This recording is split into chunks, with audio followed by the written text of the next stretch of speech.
আমি কোনো নিয়ে আসি নাই, জানাই আসি নাই। হঠাৎ করে আমি টিকিট করে আমি চিকিৎসার জন্য দেখলাম সম্পূর্ণ জায়গা ঘুরলাম, দেখলাম মোটামুটি ভালো আছে।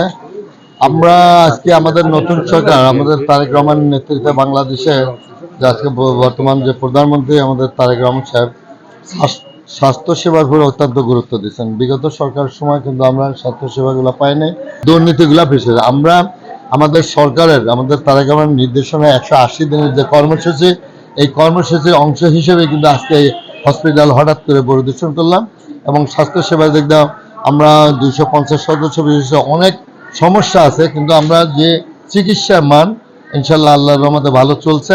আমরা এইটাই ওনাদের কাছ থেকে আশা করছি, মানুষের সেটাই চাচ্ছে এবং সেই 180 দিনের কর্মসূচির অংশ হিসেবে আমি আজকে এটা পরিদর্শন করলাম এবং সুন্দর আছে, কোনো অনিয়ম নাই, এখনো দেখতে পাচ্ছি না। আবার দেখবো না রোগের ভোগান্তি, তাদের কাছে জিজ্ঞেস করলাম টাকা পয়সা নেই কিনা বা কোনো সমস্যা আছে কিনা। অনেক সমস্যা আছে, সেই সমস্যাগুলো আমরা এই জায়গাতে দূর করা যাবে না।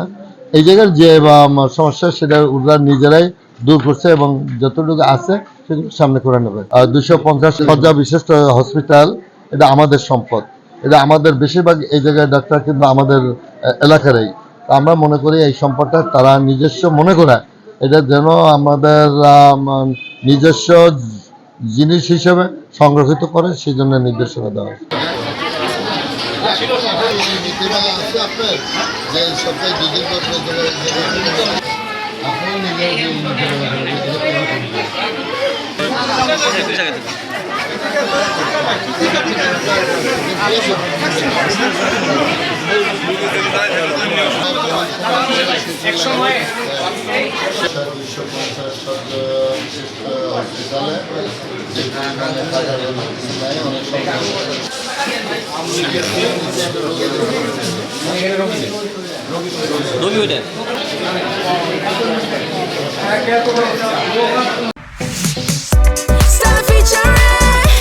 Next level, well done, side by side fridge.